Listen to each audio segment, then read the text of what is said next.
네, 오늘은 은밀한 것을 나타내는 사람, 제자 다섯 번째, 은밀한 것을 나타내는 사람이란 제목으로 하나님의 말씀을 나누겠습니다. 우리가 일을 하는 것이 참 힘들 때도 많지만 우리들의 삶 속에서 힘든 것 중에 하나가 관계일 때가 참 많습니다. 관계가 틀어져서 그 관계가 회복되지 않아서 우리가 참 힘들 때가 있죠. 근데 그 관계가 힘든 이유 중에 하나가 그 사람의 의도가 무엇인지, 그 사람의 마음이 무엇인지를 파악이 힘든 거죠. 분명히 그렇게 행동해서 나는 그 사람의 의도가 그런 줄 알았는데, 그 사람의 마음이 그런 줄 알았는데 그게 파악이 되지 않아서 힘들 때가 많습니다. 근데 관계를 잘하는 사람들은 그 숨은 의도를 잘 파악할 때가 많더라고요. 때로는 우리들이 관계를 할 때 말로 진짜 마음을 드러내기보다는 비언어적인 그 행동을 가지고 드러낼 때가 참 많아요. 예를 들면 제가 여러분에게 성도님이 저에게 지금 어떠시냐고 이제 물어보면 좋아요 라고 말하면 지금 어떤 것 같으세요? 제가요? 좋아요. 네. 진짜 마음은 아마 이 비언어적인 그 표정에서 드러날 때가 많은 것 같습니다. 포커페이스라는 단어가 있는데 이 포커페이스, 저 사람 포커페이스다라고 이야기를 합니다. 이 포커페이스는 이 감정을 좀 무표정으로 나의 감정을 드러내지 않는 그 표정을 우리들을 뜻할 때 포커페이스라고 하는데, 이 포커페이스라는 단어는 실제로는 어디에서 쓰이던 단어였냐면 게임에서 쓰이는 단어였어요. 포커 카드 할 때. 왜냐하면 카드 게임을 할 때 내게 좋은 패가 있다는 걸 드러내면은 게임에서 승리할 수 있을까 없을까? 때로는 나쁜 패가 있는데 이 게임을 잘하는 사람들은 그 카드가 나쁜 카드인 걸 드러내지 않습니다. 그래서 이제 막 그 도박에서 막 돈도 막 더 걸잖아요. 근데 나중에 딱 카드를 딱 열어보면은 나쁜 카드였는데도 너 좋은 카드인 줄 알았는데 결국 나쁜 카드였었기도 하고, 그것을 드러내지 않을 때 우리는 포커페이스다. 저 사람 포커페이스다라고 얘기를 합니다. 근데 이것이 게임에서만 드러나는 것이 아니라 우리의 삶 속에서 이게 포커페이스가 드러나잖아요. 저 사람 의도가 뭘까? 저 사람 패가 어떤 패를 가지고 있길래 저 행동을 할까? 어떤 패를 가지고 있길래 저렇게 당당할까? 그러니까 이게 인간관계에 있어서도 사람인 우리들도 사람이 파악이 안 됩니다. 그 사람의 마음이 뭔지, 그 사람의 의도가 뭔지가 파악이 안 돼요. 하물며 인간도 파악이 안 되는데 만왕의 왕이신 하나님을 우리가 다 파악을 할 수가 있을까요? 지금 하나님이 이 상황 가운데 어떤 패를 가지고 계시기 때문에 저 상황으로 인도하시는지, 하나님은 어떤 패를 가지고 계시는지 그게 이해가 안 돼서 우리는 때로는 하나님께 원망스럽기도 하고 하나님한테 긴급하기도 하고 하나님한테 다급하기도 한 것 같아요. 하나님 어떤 패를 가지고 계시기 때문에 왜 저를 이 상황으로 이끄시는 거세요? 이 상황으로 인도하시는 거세요? 우리는 인간은 하나님의 뜻을 다 알 수가 없습니다. 하나님의 계획을 다 알 수가 없습니다. 때로는 착한 사람에게 왜 나쁜 일이 일어날까? 이게 하나님의 뜻을 여러분 다 알 수가 있습니까? 착한 사람에게 나쁜 일이 일어나는 거, 왜 나쁜 사람들이 더 잘 되는 거, 이거 하나님의 뜻을 여러분 다 이해할 수 있나요? 왜 착한 사람들에게, 가족에게 이런 질병의 문제가 일어나는지 그거 여러분 하나님의 뜻을 다 알 수가 있나요? 왜 선한 사람들에게 이런 상황으로 이끄시는지 그분 좀 제발 좀 하나님 인도해 주시면 좋을 텐데, 좀 길 좀만 열어주면 좋을 텐데 하나님 그 상황으로 하나님 왜 이끄세요? 하나님 어떤 패를 가지고 계세요? 우리는 하나님의 뜻을 다 알 수 없습니다.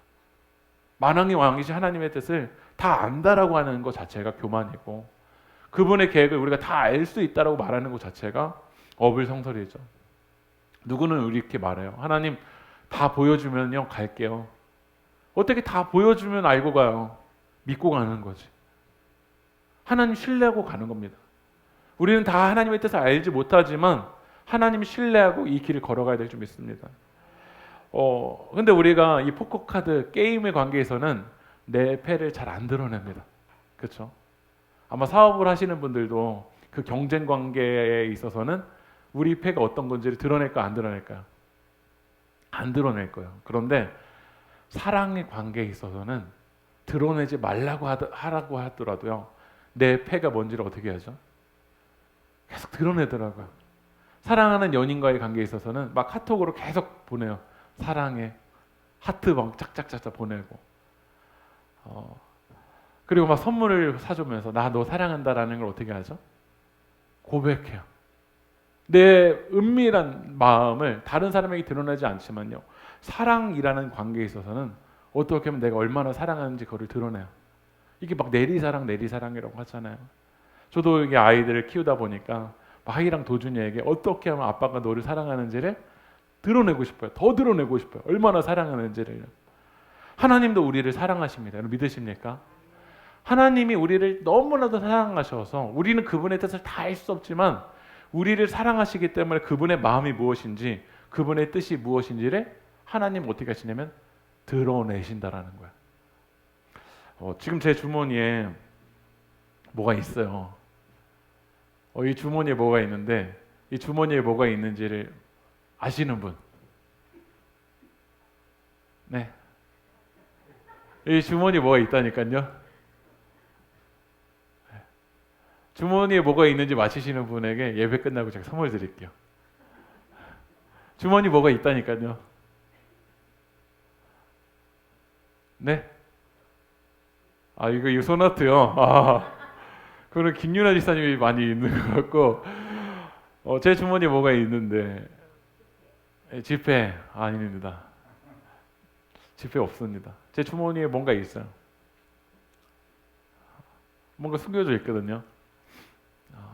이거 맞히시는 분에게 제 선물을 드린다니까요. 추측을 할 수가 있죠. 지금 저 주머니에 뭐가 있는지. 누구는 이제 지폐라고 말을 하시고, 어떤 분은 막 당당하게 내가 이걸 다 알듯이 저기에는 소나트가 있을 거다라고 말씀하시는 분도 계시고, 뭐 여러 가지 여러분들이 뭐 추측을 하면서 저 주머니 안에는 뭐가 있을 거라고 말씀하실 거야. 근데 다 추측은 할 수 있죠. 하나님의 이 주머니 안에, 하나님 마음 안에 뭐가 있는지 우리는 추측은 하지만 그것을 드러내 주시지 않으면 알 수 있나요, 없나요?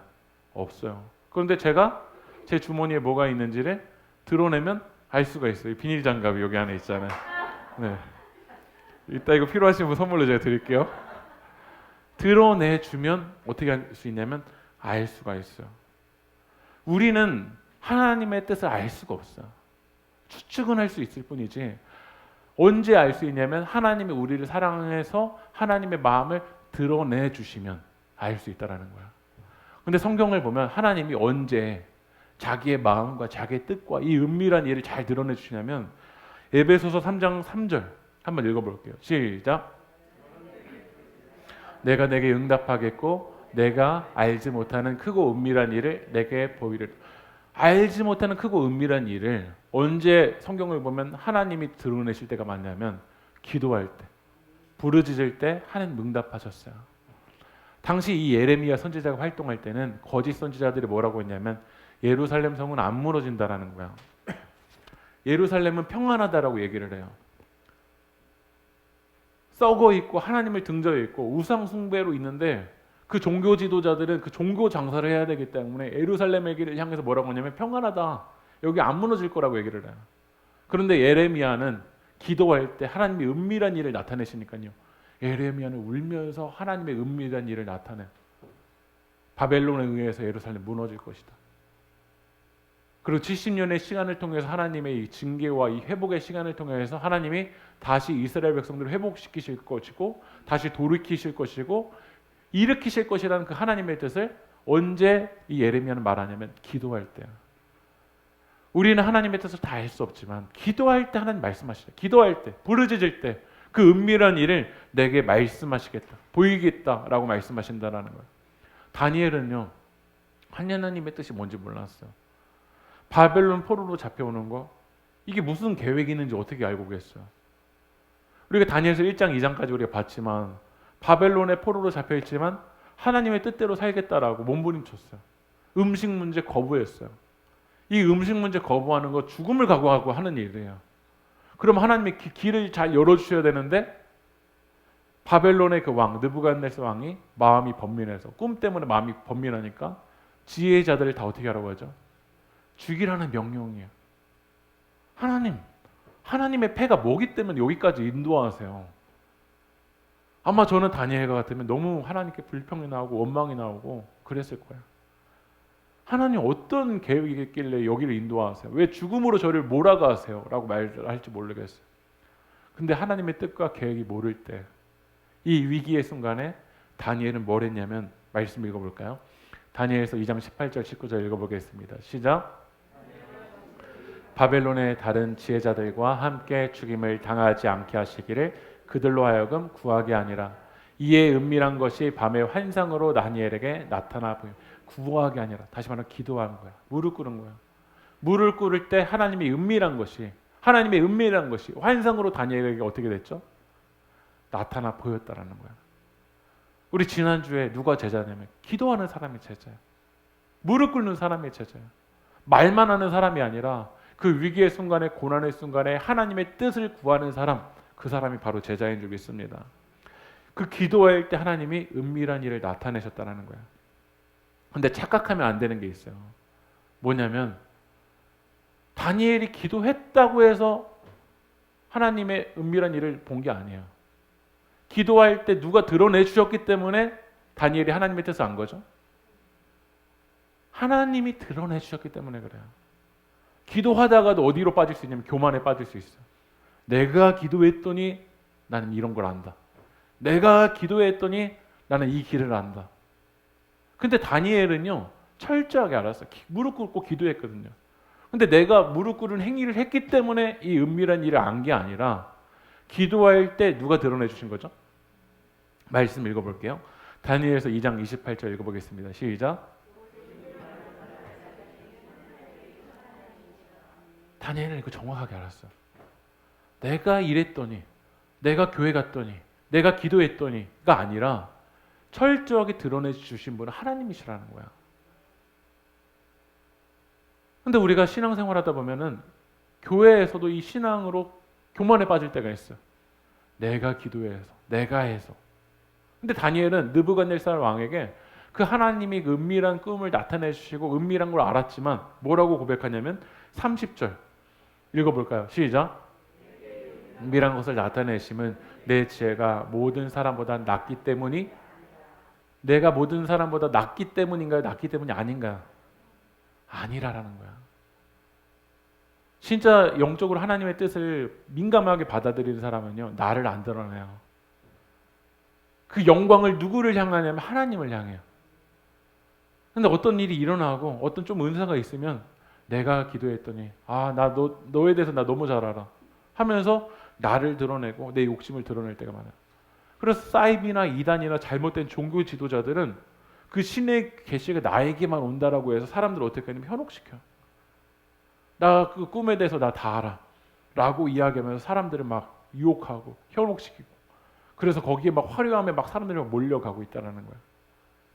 그러나 진짜 하나님의 뜻을 아는 사람은요, 오히려 다니엘처럼요, 내가 아니야, 내가 뛰어나서 된 거 아니야, 하나님이 드러내셨기 때문이야. 우리 세계교회에 이렇게 겸손한 믿음의 사람들이 세워졌으면 좋겠어요. 하나님의 아름다운 열매가 맺혀질 때 내가 해서가 아니라, 나는 지혜가 모든 사람보다 나은 거 아니야, 하나님이 도와주셨고 하나님이 역사하셨어. 오늘 우리가 찬양을 통해서 고백했잖아요. 모든 것이 뭐였죠? 모든 것이 나 때문이었어? 아니라는 거예요. 모든 것이 은혜였어. 하나님이 여기까지 인도해 주셨기 때문이었어. 하나님이 나를 붙잡아 주셨기 때문이었어 라고 은혜를 고백하는 여러분들이 되길 소망합니다. 다니엘은 기도할 때 하나님이 그 은밀한 것을 나타내 주셨어요. 여러분, 다니엘서랑 요한계시록을 여러분 보면요, 이해가 안 되는 그런 형상들이 많이 나타나요. 그래서 다니엘서랑 요한계시록을 뭐라고 말하냐면 묵시문학이라고 말합니다. 묵시문학. 이 종말론적인 그 하나님 나라를 그 문학적인 그 기법을 통해서 나타내는 거야. 그래서 이 묵시가 헬라어로 아포칼리시스라는 단어인데 의미가 뭐냐면 덮개를 벗긴다라는 거야. 그런데 그 묵시 문학적인 방법으로 하나님을 드러내는 거지. 우리가 그 하나님의 뜻을 다 알 수가 없어요. 그런데 사이비들이 좋아하는 것들, 이단들이 좋아하는 그 성경이 제일 어디냐면 이 다니엘서랑 요한계시록이에요. 그거를 내가 막 다 알듯이 이야기를 해요.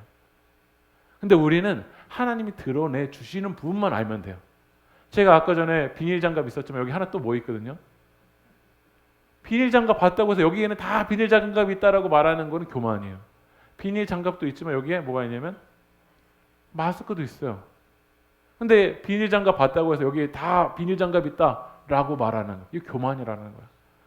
우리는 하나님이 드러내 주시는 부분만 알면 그거 바라보고 나가면 될 줄 믿습니다. 그런데 이 꿈을 누가 꿨죠? 다니엘이 꿨나요? 느부갓네살 왕이 꿨나요?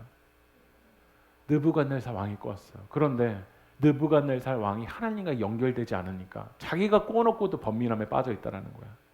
그러나 기도하는 사람, 하나님과 연결되어 있는 사람은 그 하나님의 은밀한 것을 바라보게 되었고, 오늘 그 느부갓네살 왕에게 가서 너에게 임하셨던 그 하나님의 꿈이 뭔지를 드러내준다라는 거야.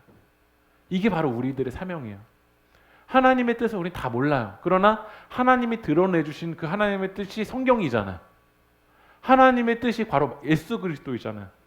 그러면 하나님이 우리 가운데 드러내주신 거 알았다면 그 드러낸 부분을 세상에 나가서 드러내는 것이 바로 우리들의 뭐라고요?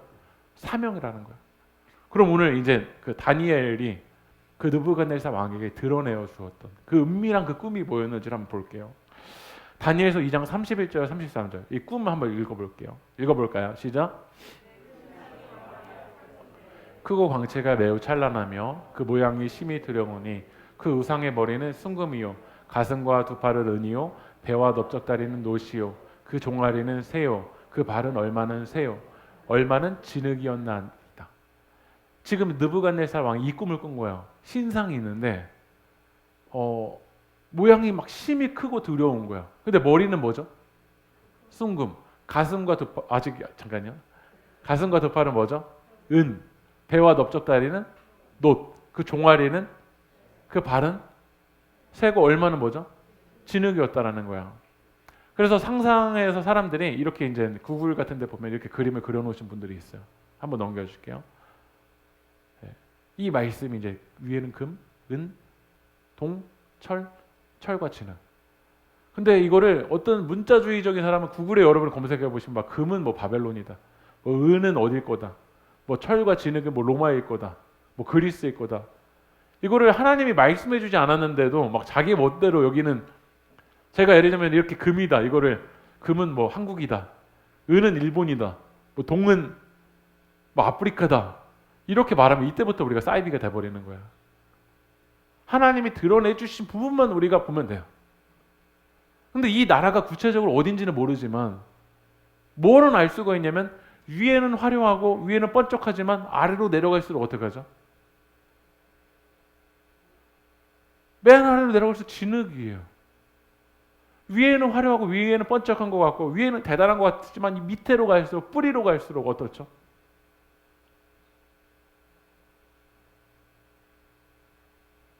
연약하고 있다라는 거야.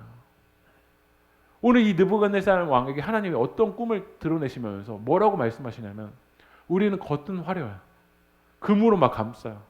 하지만 그 뿌리가 이 철과 진흙이니까 외부의 공격에 돌 하나만 맞아도 이 신상이 어떻게 되는지를 한번 읽어볼게요. 말씀 한번 넘어가 볼까요? 시작. 왕이 보신즉 손대지 아니한 돌이 나와서 신상의 새와 진흙의 발을 쳐서 부서뜨립니다. 돌이 하나 나와서 이 신상을 탁 치니까 이 신상이 어떻게 되죠? 부서뜨리는 거야. 왜냐하면 여러분 보세요. 위에는 막 화려한데 아래로 내려갈수록 어떻게 하냐면 별 볼 일 없는 거야. 아래로 내려갈수록 어떻게 하냐면 뿌리가 약한 거야. 이게 바로 세상의 나라라는 거야.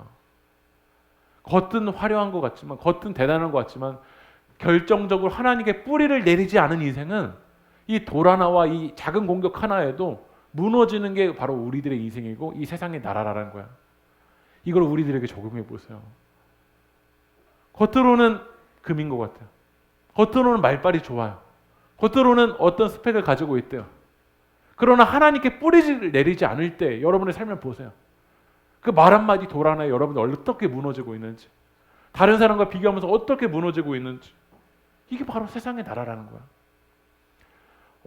지난 11일에 광주에서 39층 아파트가 어떻게 되는지 여러분 영상 보셨을 거예요. 23층에서 28층이 어떻게 되죠? 막 그 슬래브랑 구조물이 막 무너져가는 모습을 보면은 그거를 건설한 그 업체가 중소기업입니까? 작은 기업도 아니잖아요.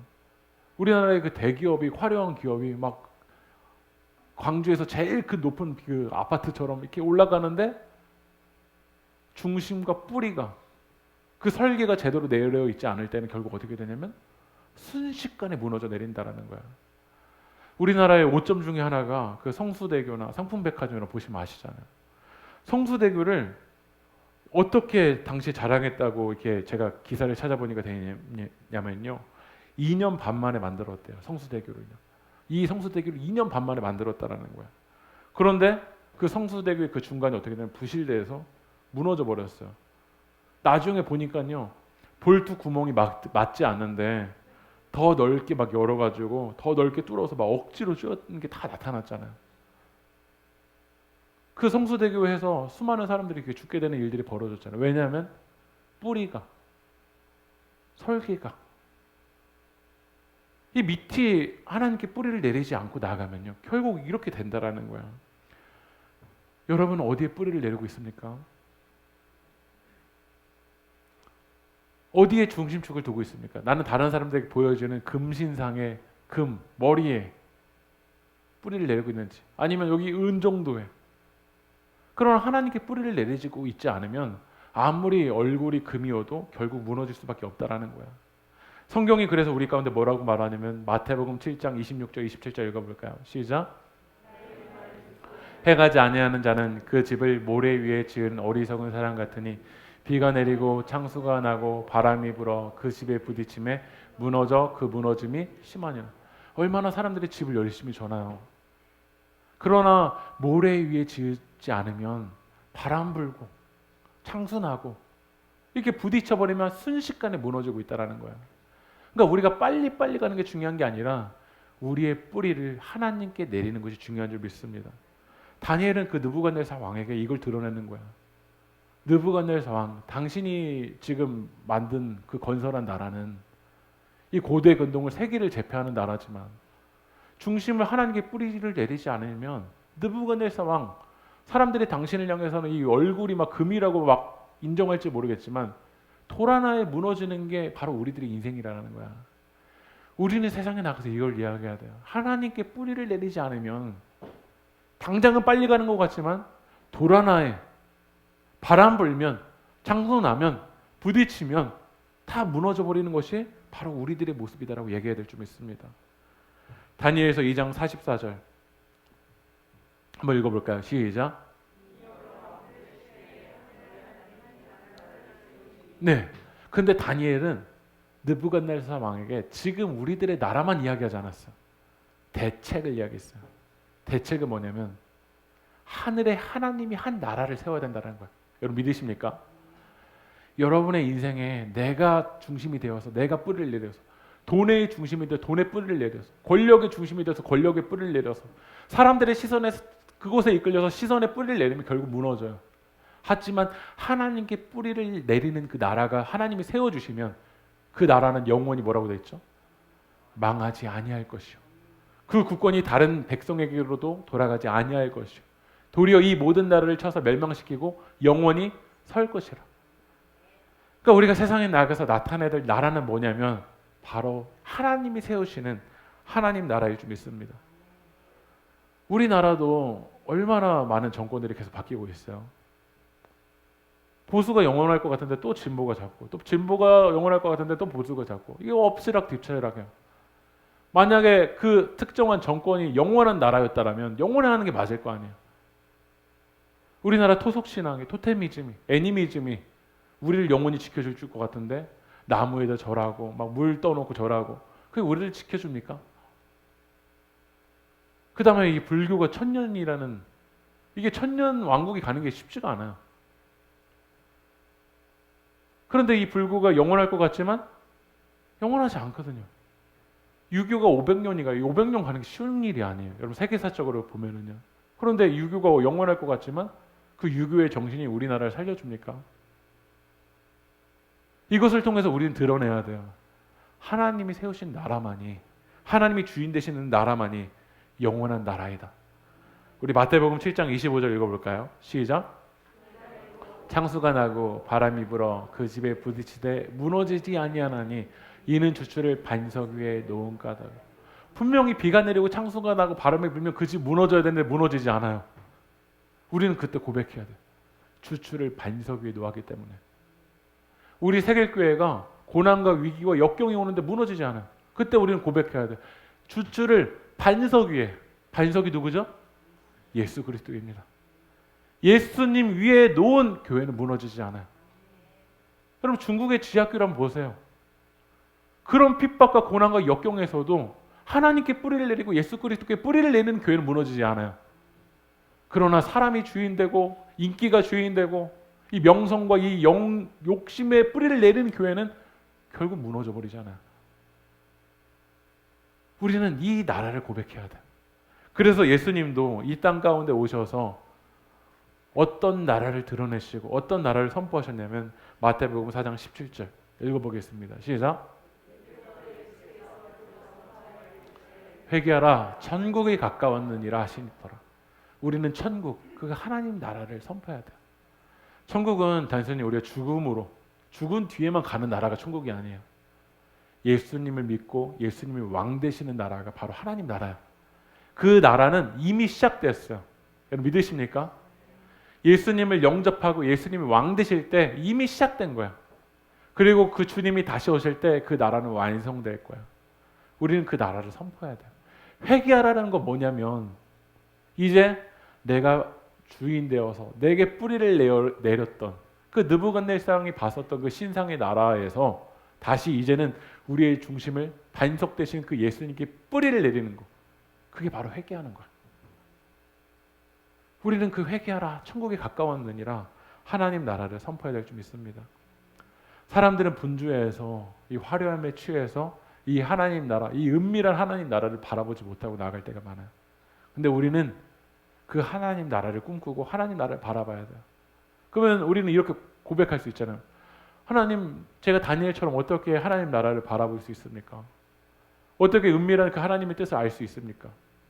하나님이 우리에게 너무 사랑하셔서 충분히 그 구원의 여정 가운데 이룰 수 있는 하나님의 그 길을 어떻게 하시면 나타내 주셨어요. 하나님이 자기 일을 드러내신 그 방법 중에 하나가 첫 번째로는요, 창조를 보면요, 하나님을 나타낼 수가 있어요. 여기 드라이브 하다가 이 해가 떨어지는 모습을 보면서 여러분 어떠세요? 너무 위대하신 하나님 놀랍지 않으세요? 안 그런가요? 비 내리는 모습 보면서 여러분 어떠세요? 아, 우울해. 그 비 내리는 모습 보면서 아, 진짜 이 하나님 너무 놀랍지 않으세요? 햇볕이 없으면 우리 그냥 다 어떻게 될까요? 햇빛이 없으면 우리 순식간에 죽어버려요. 그런데 하나님이 이렇게 햇빛을 내려주셔서 그 햇빛을 쬐면 거기에 또 막 영양분을 하나님이 딱 알맞은 영양분을 주시고 그거 보면서 놀랍지 않으세요? 저는 하이가 처음 태어났을 때요, 저 그렇게 강팍해서 제가 잘 안 울거든요. 하이가 태어날 때 막 눈물이 나더라고. 와, 진짜 이게 인간이 가능한 일일까? 하나님이 역사하지 않으면, 하나님이 창조하시지 않으면 가능하지가 않아요. 우리는 이 하나님의 창조물들을 통해서 그 위대하신 하나님을 드러내야 돼요. 그리고 그 하나님의 뜻이 어디에 있죠? 성경에 있어요. 성경에 충분히 그 구원의 여정에 이르는 길이 여기에 있어요. 그러니까 우리가 성경을 봐야 되는데 유튜브 영상 여러분 그렇게 많이 안 찾아봐도 돼요. 그 유튜브 영상 찾아볼 시간에 뭘 보면 되냐면 성경 보면 돼요. 성경에 하나님의 뜻이 있어요. 믿으십니까? 그럼 2022년에 우리 뭐 해야 될까요? 성경을 읽어야 돼요. 주일날 올 때 그냥 막 먼지 탁탁 털어가지고서 오지 마시고, 주중에 우리가 이 하나님의 뜻이 요 안에 담겨져 있잖아요. 창세기부터 요한계시록까지 그 하나님이 여러분을 사랑하시는 그 하나님의 뜻, 하나님의 마음이 뭐가 있는지 한번 여러분 읽어보세요. 그냥 뭐 짧게 그냥 한 구절 한 구절 보고서는 판단하지 말고 창세기부터 요한계시록까지 우리를 사랑하셔서 이 땅 가운데 보내신 그 예수 그리스도의 그 계획, 하나님 없는 인생 얼마나 끔찍한지, 하나님 우리 얼마나 사랑하시는지, 그 완성된 그 하나님 나라를 이 성경을 통해서 그 은밀한 하나님의 뜻을 보게 되는 여러분들 소망합니다. 특별히 또 하나님은 우리 가운데 기도를 선물로 주셨잖아요. 기도는 하나님과의 대화예요. 영적인 교제예요. 기도할 때 하나님 일하여 주실 줄 믿습니다. 기도할 때 이 하나님의 말씀이 생각나게 되고 기도할 때 하나님 일하여 주신다는 거예요. 마지막으로 우리 세계교회는 매일 성경, 매일 기도 마지막이 뭐죠? 매일 사랑. 사랑할 때 하나님의 뜻을 나타낼 거예요. 여러분 교회 와서 사랑해 보세요. 삶 속에서 여러분 사랑해 보세요. 하나님이 얼마나 사랑하시는지 그 사랑할 때 그 하나님의 마음을 알게 될 줄 믿습니다. 우리 말씀 읽어볼까요? 요한일서 4장 8절 읽어보겠습니다. 시작. 이는 하나님은 사랑해. 사랑할 때 하나님을 알게 된다라는 거예요. 근데 하나님이 이렇게 창조를 통해서도 여러분에게 하나님을 나타내시고, 성경을 통해서 하나님의 뜻을 나타내시고, 기도하며 하나님의 뜻을 나타내시고, 사랑하면서 하나님의 뜻을 나타내시는데, 정말 사랑하기 때문에 이렇게 하나님을 알 수 있는 여정 가운데서도 이렇게 나타내셨는데, 정말 여러분 너무 사랑해서 특별하게 자기 자신을 계시하신 것. 가장 하나님을 잘 알 수 있도록 하나님이 자기 자신을 드러내신 그 채널이 뭘까? 사람들이 이 모세오경을 보면서 하나님 저럴 거다, 저럴 거다, 이럴 거다 자기 멋대로 그냥 판단을 하니까, 하나님이 자기 자신을 여러분에게 너무 사랑하셔서 자기 자신을 나는 이런 존재다 라고 여러분에게 스페셜하게 리빌레이션, 드러내신 특별한 계시가 뭘까요? 제가 막 갑자기 막 영감 받아가지고 오늘 점심에는 이 음식 먹어야지 여러분 건강할 겁니다. 이게 특별한 계시가 아니라 하나님이 여러분을 너무 사랑하셔서 자기 자신을 드러내신 그 특별한 계시가 뭐냐면 바로 예수 그리스도입니다. 우리가 하나님을 어떻게 바라보냐? 예수님을 바라보면 돼요. 우리 말씀 읽어볼게요. 요한복음 12장 45절 읽어볼까요? 시작. 나를 보는 자. 여기서 나는 누굴까요? 나는 여기서 예수님이에요. 나를 보내시는 이는 누굴까요? 하나님이시죠. 나를 보는 자는 나를 보내시는 이를 보는 거라는 거예요. 그런데 예수님 우리의 사람들은요, 그 예수님 바라보지 않고 예수님이 뭐라고 말하냐면 오병이어 기적 더 일으켜달라, 만나 좀 내려달라는 거예요. 그 만나 자체에 생명력이 있는 게 아니라 우리의 참된 양식이신, 참된 음료이신 그 예수 그리스도를 바라보는 게 하나님을 아는 것이에요. 그 예수님을 영접하는 게 그 하나님과 함께하는 거예요. 요한복음 13장 20절 읽어보겠습니다. 시작. 내가 보는 자를 영접하는 자는 나를 영접한 것이요, 나를 영접하는 자는 나를 보내신 이를 영접하는, 나를 영접하는, 나 여기 누굴까? 예수님이, 예수님을 영접하는 게 나를 보내신 이게 누굴까? 하나님 아버지를 영접하는 거야. 그러니까 우리가 예수님을 영접하면 그 하나님이 우리와 함께 하세요. 성령님이 우리와 함께 하세요. 근데 사람들은 예수님에게는 관심이 없고, 뭔가 특별한 계시라고 말하면 어디 가서 막 안수기도 받아야 될 것 같고, 뭐 쓰러져야 될 것 같고, 막 화려한 일들을 봐야 될 거라고 착각을 해요. 사람들은 제가 아까 서두에도 이야기했지만 그것을 가지고 나를 주목하게 만들고 싶고 나를 드러내고 싶어요. 그런데 다니엘은 이야기하잖아요. 하나님의 은밀한 일을 보고서도 말하잖아요. 내가 특별해서 된 게 아니야. 내가 지혜로워서 된 게 아니야. 하나님이 나타내셨기 때문에 그래.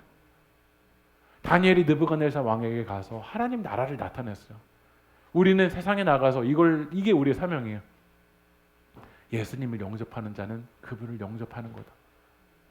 그분의 나라가 언제 임하냐면 하나님, 자기 자신이신, 인간의 몸을 입고 오신 그 예수 그리스도를 우리를 영접할 때, 예수님을 우리가 믿음으로 고백할 때, 예수님이 우리의 왕 되심을 고백할 때, 그 주님을 받아들일 때, 여러분의 주인으로 영접할 때 하나님 나라가 여러분 가운데 일하여 줄 줄 믿습니다. 우리는 세상에 나가서 그 하나님 나라를 나타냈으면 좋겠어요. 누가 제자냐면 은밀한 것을 나타내는 사람이야. 설교도, 좋은 설교는 뭐냐면 예수 그리스도, 그 하나님 나라를 나타내는 게 좋은 설교예요. 좋은 성도님이 어떤 성도님이 좋은 성도님일까? 1번 얼굴이 잘생긴 성도님, 2번 김기수 목사에게 잘하는 사람, 3번 교회에 필요한 것도 막 잘 채워주는 사람, 4번 하나님 나라를, 우리 왕 되신 그 예수님을 드러내는 사람. 누가 좋은 제자냐면 왕 되신 예수님을 드러내는 사람이에요. 저는 세상에 나가서 여러분들이 그 주님을 드러냈으면 좋겠어. 지금 느부갓네살 왕 얼마나 번민해 있어요. 세상에서 많은 사람들이 하나님 없이 하나님 아닌 거에 뿌리를 내리면서 얼마나 번민하고 얼마나 두려워하는지 몰라요. 그들에게 영원한 하나님 나라를 우리가 세상 가운데 나타낼 때 어떤 역사가 일어나냐면 다니엘서 2장 46절 읽어볼까요? 시작. 엎드려 다니엘에게 절하고 명하여 예물과 향품을 그에게 주게 한 느부갓네살 왕, 당시 최고의 권력과 영광과 힘이 있는 그 느부갓네살 왕이 다니엘에게 절했던 거예요. 이건 단순히 다니엘에게 절한 게 아니라 다니엘이 믿고 있는 그 하나님께 절한 거예요. 여러분들이 세상에서 예수님을 나타낼 때, 하나님을 나타낼 때 그들이 하나님을 받아들이고 이제 세상에 무릎 꿇지 아니하고 하나님께 무릎 꿇는 믿음의 사람들이 세워지는 역사가 일어나기 소망합니다. 그리고 느부갓네살 왕에게 다니엘이 하나님 나라를 드러내니까 느부갓네살 왕이 이렇게 고백을 하더라고요. 뭐라고 고백하냐면 47절 읽어볼까요? 시작. 너희 하나님은 참으로 모든 신들의 신이요 모든 왕의 주제시로다. 네가 능히 이 은밀한 것을 나타내었으니 네 하나님은 또 은밀한 것을 나타내시는 이시로다. 느부갓네살 왕이 번민해 있었는데 두려워 있었는데 두려워서 막 사람들 죽이는 일들을 하고 있었잖아요. 그런데 다니엘, 하나님을 믿는 다니엘, 기도하는 다니엘이 하나님 나라, 영원한 하나님 나라를 그 느부갓네살 왕에게 드러내니까 그 하나님 나라를 느부갓네살이 바라보고 아, 하나님이 정말 참신이시구나. 하나님이 모든 왕의 주제이시구나. 오직 하나님만이 은밀한 것을 나타내실 수 있으신 분이시구나 라고 믿음으로 바라보게 되더라고요. 우리 세계교회 여러분들이 세상에 나가서 그 하나님 나라를 나타낼 때 사람들이 이제 하나님께 뿌리를 내고 아, 진짜 하나님이 참신이시구나. 하나님만이 우리 삶의 모든 주인이시구나. 하나님이 내 은밀한 것을 다 알고 계시고 나타내실 수 있으신 분이시구나. 이것을 느부갓네살 왕이 고백하게 되었다라는 거야. 이게 가능하게 된 건 다니엘이 하나님과 영적으로 교제하면서 기도하면서 하나님의 은밀한 것이 무엇인지를 알았기 때문에 그래. 여러분 은밀한 것을 바라보는 사람은요 행동과 태도와 자세가요 정말 달라져 버려요. 마태복음 13장 44절 한번 읽어볼게요. 시작.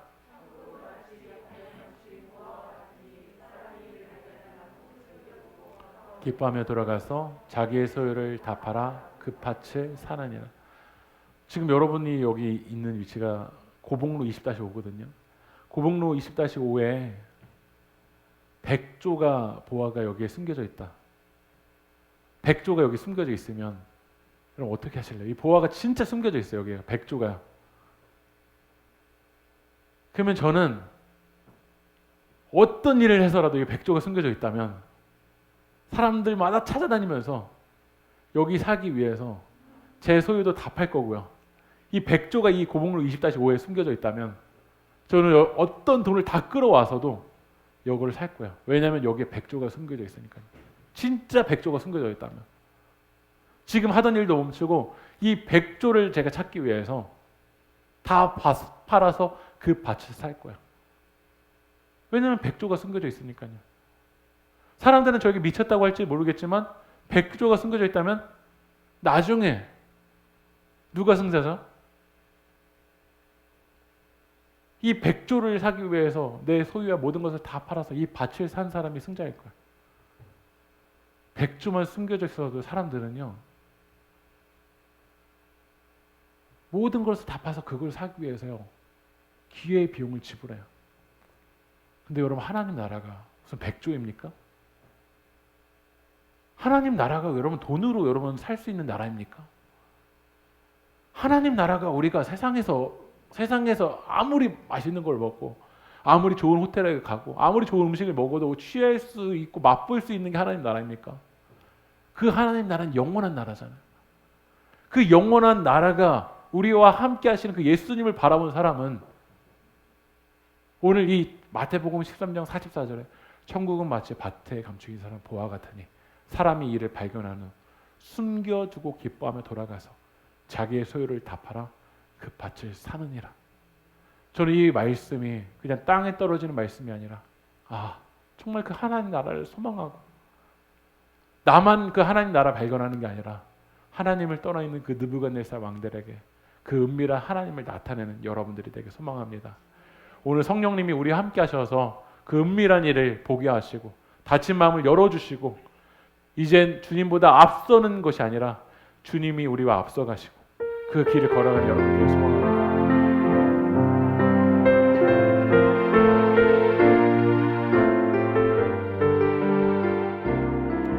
오늘 이곳에 계신 성령님, 오늘 이곳에 계신 성령님, 우리에게 말씀하시고 우리 가르치소서.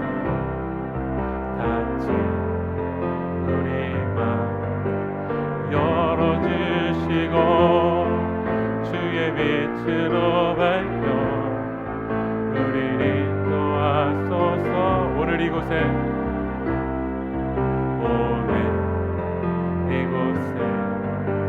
계신 성령님, 우리에게 말씀하시고 우리 가르치소서.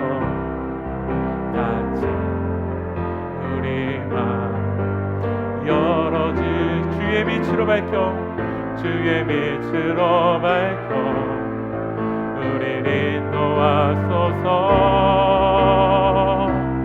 주님보다 앞서지 않고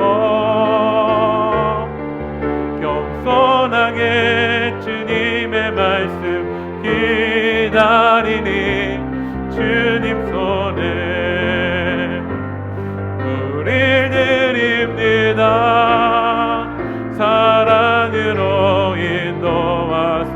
주님보다 앞서지 않고 주님보다 앞서지 않고 겸손하게 주님의 말씀 기다리니 주님 손에 우릴 드립니다. 우릴 드립니다. 사랑으로 인도하소서. 우리 시작 기도합시다.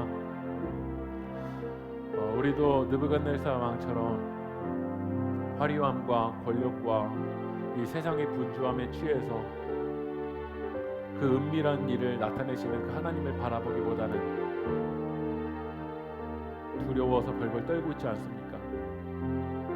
왜 우리가 두렵냐면 우리의 뿌리가 하나님께 뿌리를 내리는 것이 아니라 이 거대한 신상처럼 거대하기는 하지만 위에는 화려해 보이지만 이 발은 무너져가는 그 진흙의 뿌리를 내리고 있기 때문인 줄 믿습니다. 여러분은 어디에 뿌리를 내리고 있습니까? 어디에 중심을 두고 나아가고 있습니까? 우리 이 시간 우리가 기도할 때 하나님, 우리의 중심이, 우리의 뿌리가 썩어져가는 것에 뿌리를 내리는 것이 아니라 하나님께 뿌리를 내릴 수 있게 해달라고 기도합시다. 만왕의 왕이신 하나님, 그 영원한 하나님 나라에 뿌리를 내리고 나아갈 수 있게 해달라고 기도합시다. 우리 시작 주님의 이름 한번 부르고 통성을 기도하겠습니다. 주여, 주여 아버지 하나님, 우리들의 중심이 하나님께 뿌리를 내리는 교회가 되게 하여 주시옵소서. 왕 대신 예수님께 뿌리를 내리는 자가 되게 도와주시옵소서. 아버지 하나님께 뿌리를 내리기보다는 내 감정과 이 상황과 환경과 다른 사람이 보여지는 것에만 뿌리를 내리고 있었던 이 무너져가는 이 집이었었던 모습을 주님 아버지 하나님 십자가 앞에 내려놓기 원합니다.